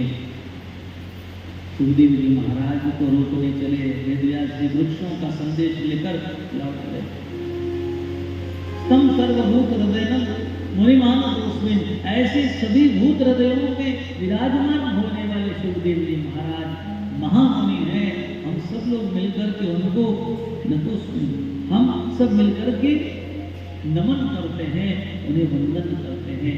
बोलिए भगवान सुखदेव जी महाराज की जय। जो आसक्त होता है, जो बंधा होता है, वो वंदन का पात्र नहीं होता, जो मुक्त होता है वो वंदन का पात्र होता है, क्योंकि जो मुक्त होता है वही दूसरे को मुक्त कर सकता है। जो बंधन में वो भी रोता और दूसरे को भी बंधा हुआ देख करके रोता। तो हम सब की दशा ऐसी है, सुखदेव जी जैसा कोई संत मिल जाए जो हमारा तार हरि के साथ जोड़ दे तो जीवन धन्य हो जाए। सुखदेव जी महाराज को वन में जाकर छोड़ करके वेदव्यास जी लौट करके आए। मार्ग में उन्होंने देखा किसी जलाशय में कुछ स्त्रियां स्नान कर रही थी। व्यास जी को देख करके वो महिलाएं जाकर के पेड़ के पीछे छुप गई। व्यास जी ने पूछा कि बेटा, मैं तो तुम्हारे पिता तुल्य हूँ, मुझे देख करके तुम क्यों लज्जित हो गए, क्यों जाकर के छुप गई? उन स्त्रियों ने जवाब दिया कि महाराज, आप हमारे पिता तुल्य हो, आप ऋषि हो, आप संत हो, आप एक विद्वान हो, आप ज्ञानी हो, आप वृद्ध हो, लेकिन फिर भी एक बात यह है कि आपको ये तो पता है कि आप पुरुष हो और हम स्त्री है, ये भेद का ज्ञान है आपको। धन्य है आपका वो पुत्र सुखदेव कि जिसको स्त्री और पुरुष का भेद ही नहीं पता है, जिसके हृदय में केवल और केवल अभेद भाव से ब्रह्म बसा हुआ है, जिसकी दृष्टि में ब्रह्म बसा हुआ है, वो जहाँ देखता है उसे ब्रह्म दिखाई देता है। ऐसे महापुरुष की दृष्टि पड़ते हम सारे लोग धन्य हो गए। आपके पुत्र ने हमारी ओर जब देखा तो हमारे भीतर भक्ति भाव का उदय हो गया, हम भी ब्रह्म का चिंतन करने लगे, स्नान करना भूल गए। तो देखिए सुखदेव जी महाराज जैसे संत का प्रसंग कितना बड़ा चमत्कार करता है। अभेद भाव से निरंतर ब्रह्म का चिंतन करते। देखिए ब्रह्म ज्ञानी मिलना सुलभ है, लेकिन ब्रह्म दृष्टा नहीं मिलते। सुखदेव जी ऐसे महा दिव्य ऐसे ब्रह्म दृष्टा संत थे। देखिए जिसकी दृष्टि पवित्र हो जाती है ना, उसकी सृष्टि पवित्र हो जाती है। और इसलिए पहला दर्शन करने को कहा, पहला वंदन करने को कहा, पहले मन को पवित्र करने को कहा, अहम छोड़ने को कहा है। श्रीमद् भागवत का ये प्रसंग आता है। तो सुखदेव जी भगवान श्री कृष्ण को और सुखदेव जी महाराज को, इष्ट को और गुरु को वंदन करते हुए सुत जी महाराज शौनक आदि ऋषियों से कहते कि पूछिए क्या पूछना चाहते हैं। देखिए श्रीमद् भागवत की जो कथा है ना, प्रश्न से समाधान किया जाता है। प्रश्न से शुरुआत होती है और समाधान अंत में प्राप्त होता है। इसका अर्थ यह है कि भागवत की कथा जब सुनने आओगे तो आप अपने मन में चाहे जितने प्रश्न लेकर के आओ, लेकिन कथा सुनकर जब जाओगे तो आपके मन के सारे प्रश्न समाप्त हो जाएंगे, आपको पूर्ण समाधान प्राप्त हो जाएगा। हर समस्या का समाधान भागवत की कथा में, कंप्लीट सॉल्यूशन। और इसलिए ऑल इन वन। आप लोग यदि अपना हर प्रकार से कल्याण चाहते हैं तो बड़े प्रेम से शांतिपूर्वक साधन कथा सुनिए। ये बात और है कि हमारे पास समय कम होता है, एक सत्र में वो भी केवल 3 घंटे में कथा पूरी करनी है। अब तो राम जी पूरी कथा करवावे, कन्हैया जी पूरी कथा करवावे, सुखदेव जी करवावे, बाकी हमारे बस की तो बात नहीं है। हम तो एक श्लोक पकड़ कर बैठ जाएंगे तो 7 दिन पूरे हो जाएंगे। लेकिन जैसे जैसे अब कन्हैया की कृपा और आप सबकी घड़ियों को देख करके ऐसा लगता है कि नहीं, अभी हमको कथा जल्दी से आगे करनी चाहिए, अभी आरती लेनी चाहिए, अभी झांकी प्रस्तुत कर देनी चाहिए, और अभी आप सब लोगों को यहाँ से मुक्ति की बात बहुत कर ली, अब थोड़ा सा मुक्त करके घर तक भेज देना चाहिए। तो ये सब बातें सामने प्रस्तुत होती है और उसके कारण हमें समय मर्यादा बांध लेती है। वरना कथा में बड़ा सुख है, कथा में बड़ा आनंद है। देखते देखते समय कहाँ बीत गया पता ही नहीं चला, 9 बजने को आ गए हुए हैं। लेकिन फिर भी हम लोगों को जाते जाते शौनक आदि ऋषियों ने प्रश्न क्या किया ये मन में रह जाएगा। 88,000 ऋषियों का प्रश्न है, किसी एक का प्रश्न नहीं है। विचार करा, आपण एवढे नाही इथे बसलेले, 88,000 ऋषीमुनी बसलेले आणि सर्वांनी एकच प्रश्न केला। त्याचा अर्थ एक निश्चित आहे की हा प्रश्न फार मोठा असेल आणि सर्वांना दुःख देणारा प्रश्न असेल, तर याचा समाधान मिळालाच पाहिजे। आणि तो प्रश्न काय आहे? आज प्रश्न ऐकूया, उद्याच्या कथेमध्ये आपण त्याचं उत्तर विस्तारपणे ऐकूया। आणि जर त्या प्रश्नाचं समाधान मिळाला तर रात्री विचार करा आणि सकाळी येऊन मला भेटा, म्हणजे मलाही थोडं कळेल तुमच्याकडून। परमेश्वराच्या कृपेने तुमच्यासारखे ज्ञानी भक्त मिळालेले आहे वर्षांमध्ये, मलाही थोडंसं काही ज्ञान आणि थोडासा अनुभव मिळेल। कारण प्रत्येकामध्ये तो परमेश्वर चराचरामध्ये बसलेला आहे। तुम्ही सर्व खूप थोर आणि समर्थ आहात, पण तरी खूप कृपेने मोठ्या मनाने इथे बसून खूप आनंदाने ही कथा प्रेमपूर्वक ऐकून राहिले आहे। त्याच्यातही मिश्र कथा, कारण काही लोकांना हिंदी ऐकणं आवडते, काही लोकांना मराठी ऐकणं आवडतं, पण आम्हाला हिंदी असो की मराठी असो परमेश्वराचे गुणगान गाणं आवडते आणि म्हणून आम्ही प्रयत्न करतोय। भक्तिपूर्वक हा कथा प्रसंग पूर्ण करण्याचा तर प्रश्न काय आहे शौनक आदी ऋषी मुनींचा, आणि तो प्रश्न आहे, शौनकजी म्हणतात, भक्ति ज्ञान विरागातो विवेको वर्धते महान्, माया मोह निराशश्च वैष्णवै क्रियते कथम्, इह घोरे कलौ प्राय जीवश्चासुरतां गतः, क्लेशान्तस्य तस्यैव शोधने परायण, शोधने परायण. हा प्रश्न आहे. भक्ती ज्ञान विरागातो विवेको वर्धते महान्, माया मोह निराशश्च वैष्णवे क्रियते कथम्, इह घोरे कलौ प्रायः जीवश्चासुरतां गतः, क्लेशाक्रान्तस्य तस्यैव शोधने किं परायण. प्रश्न याचा अर्थ सरळपणे समजूया. शौनक आदि ऋषि पूछते हैं कि भक्ति ज्ञान और वैराग्य प्राप्त करने वाला विमल विवेक, पवित्र श्रेष्ठ विवेक कहां से मिलेगा? भक्ति कहां से मिलेगी ये नहीं पूछा, ज्ञान कहां से मिलेगा ये नहीं पूछा, वैराग्य कैसे मिलेगा ये नहीं पूछा. पूछने वाले बड़े चतुर हैं, एक बात में सब कुछ एक साथ पूछ लीजिए. भक्ति ज्ञान और वैराग्य तीनों जिस विवेक से प्राप्त होता है, वो विवेक कैसे बढ़ेगा, वो जागरूक होगा, उसका संवर्धन कैसे होगा. विवेको वर्धते महान, माया मोह निराश.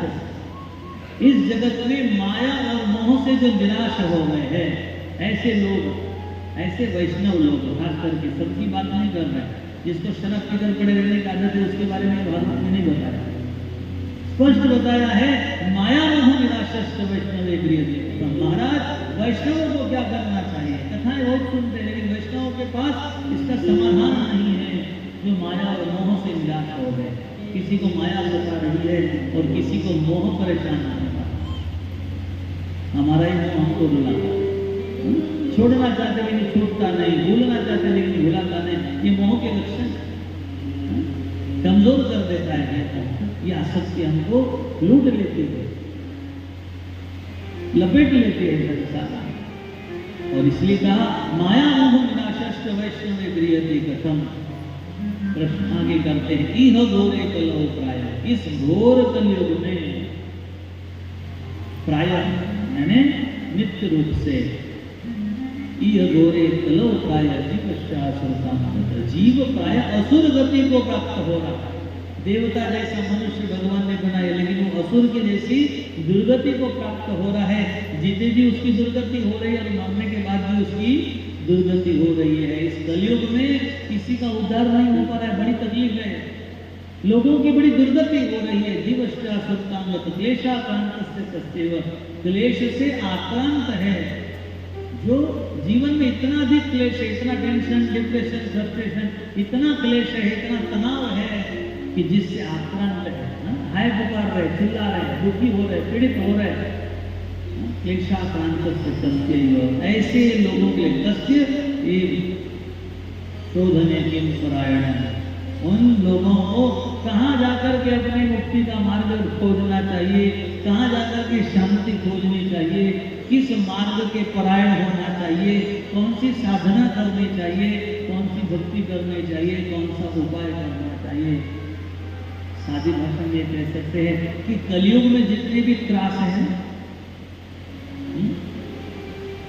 ये जीते जी कलयुग में जितने भी त्रास हैं, इन सब से छुटकारा कैसे मिले, और जन्म जन्मांतर का जो त्रास है उससे कैसे छुटकारा मिले, गर्भवास का जो त्रास है उससे छुटकारा कैसे मिले, भगवान से बिछड़ करके माया से मिलने का जो त्रास है उससे कैसे छूटे, और फिर अपने हरि को जाकर के कैसे मिले. यह प्रश्न सभी शौनक आदि ऋषियों ने सुत जी महाराज से किया हुआ है. अब यदि आपको समझ में आ जाए तो घर में जाकर जरूर चिंतन करना, ये प्रश्न का जवाब मिल जाए तो कल सवेरे आकर के मुझे जरूर बताना, और जवाब न मिले तो शाम को ठीक 6 बजे आकर के यहाँ कथा में उपस्थित हो जाना, और शांतिपूर्वक प्रेम पूर्वक इस कथा में ये प्रश्न का जवाब आपको जरूर मिलेगा। कन्हैया की कृपा से, सद्गुरु के आशीर्वाद से। तो आप लोग यदि सच में अपने जीवन से क्लेश से मुक्त होना चाहते हैं, यदि कोई सुख का साधन पाना चाहते हैं, यदि कोई मुक्ति का उपाय पाना चाहते हैं, यदि अपने विवेक को जागरूक करना चाहते हैं, यदि भक्ति ज्ञान और वैराग्य को पाना चाहते हैं, यदि अपने कृष्ण से मिलना चाहते हैं, तो आप लोग कल संध्या काल की कथा में ठीक 6 बजे सादर आमंत्रित है। इसी के साथ आज प्रथम दिवस की कथा को हम अपने भगवान के श्री चरणों में, विठ्ठलनाथ के चरणों में, कन्हैया के, गोपाल कृष्ण के, भगवान स्वामीनारायण के चरणों में, सदगुरु के चरणों में अर्पण करते हैं। और आइए इसी पवित्र भाव के साथ में हम 2 घड़ी नाम संकीर्तन करते हैं, और इस नाम संकीर्तन के साथ हम भगवान की अति सुंदर झांकी, अतिशय पवित्र झांकी, भगवान नारायण की झांकी, भगवान पुरुषोत्तम की झांकी, जिस भगवान पुरुषोत्तम की सुंदर सी कथा ये भागवत की कथा है, उसी पुरुषोत्तम का ये महात्म्य है। और उसी महात्म्य को लिखते हुए गान करने वाले, उसको लेखन करके ग्रंथावली में परिणत करने वाले ऐसे भगवान गणेश जी, और गणेश जी के साथ में भगवान वेदव्यास जी महाराज, इनकी झांकी का दर्शन करेंगे। और इसी के साथ बड़े प्रेम से हम लोग नाम संकीर्तन करते हुए आरती करेंगे। जिन किसी भक्तों को आज आरती में सम्मिलित होना है, कृपया आयोजक इसका निर्धारण करें और उनको संकेत करें, उन्हें सूचित करके आरती की थाली के साथ पंडित जी से सहयोग लेकर के यहाँ मंच के सामने नीचे उपस्थित हो जाए। बाकी सब लोग इस कीर्तन के बाद आरती में सम्मिलित होंगे। आइए बड़े प्रेम से 2 घड़ी भगवत नाम संकीर्तन कर अपनी जीवा को, अपनी वाणी को, अपने मन का हाथ को पवित्र करते हुए हम आरती की ओर बढ़ते हैं। नारायण दीन दयाल रे, भज मन राधे गोविंदा।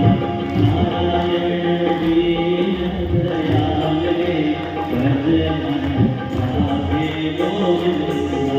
नारायण दीन दयाल रे, भज मन राधे गोविंदा।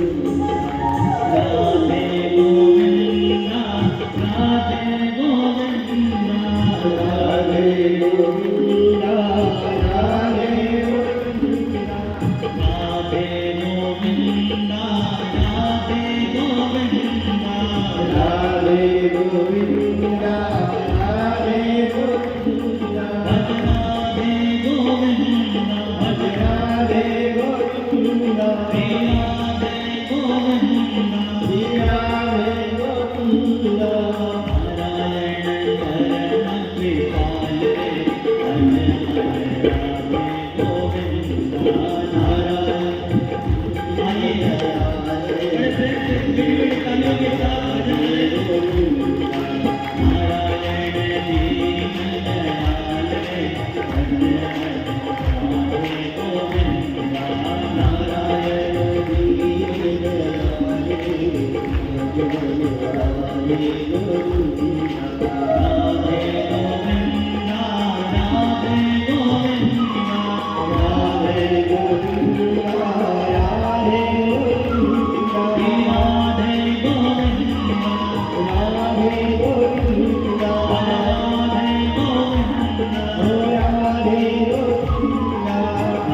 बोलिए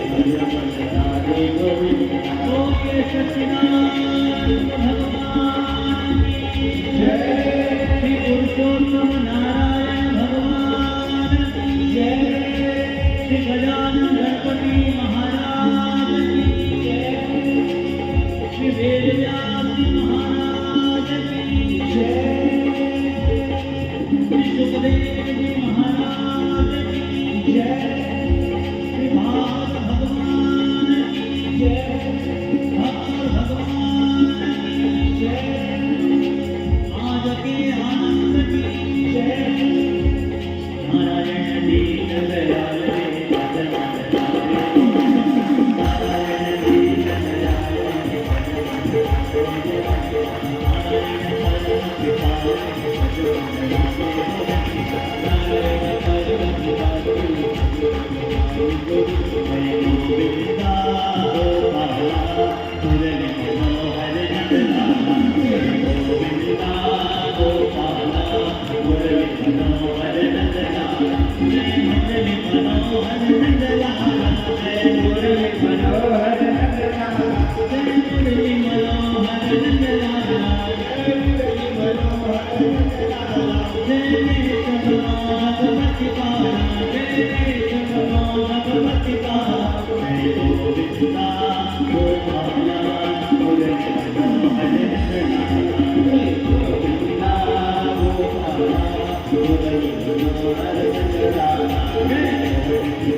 नारायण दीन दयाल रे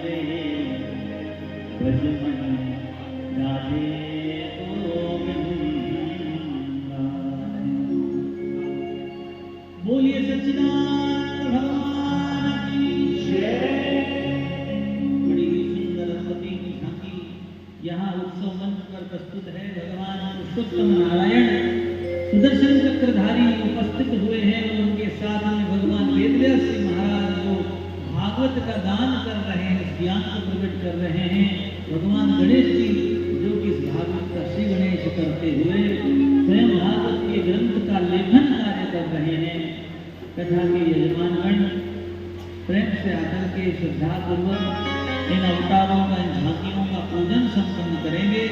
और आइए हम सब लोग अपने स्थान पर खड़े हो जाएं, बड़े सम्मान के साथ, बड़े आदर भाव के साथ, श्रद्धा भक्ति के साथ मिलकर के भागवत जी की आरती करें।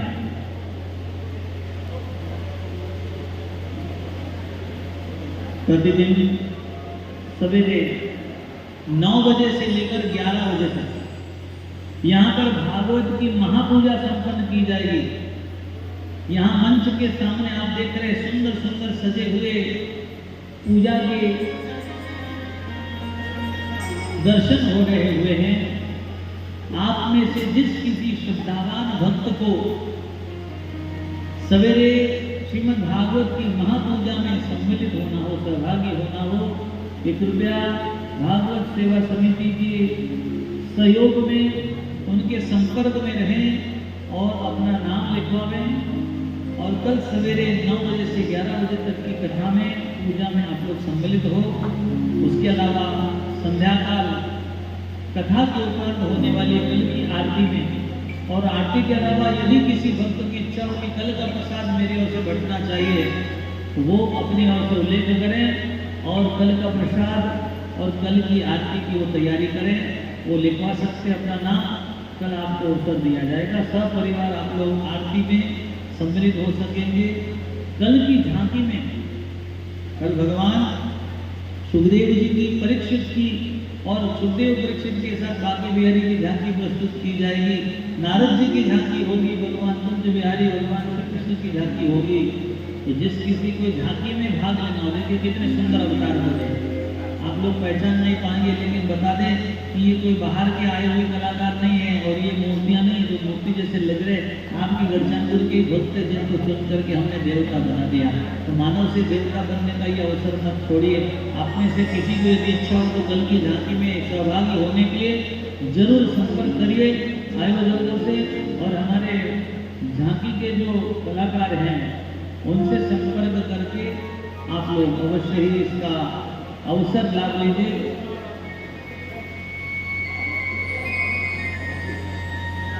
आइए बड़े प्रेम से हम लोग आरती को संपन्न करते हैं।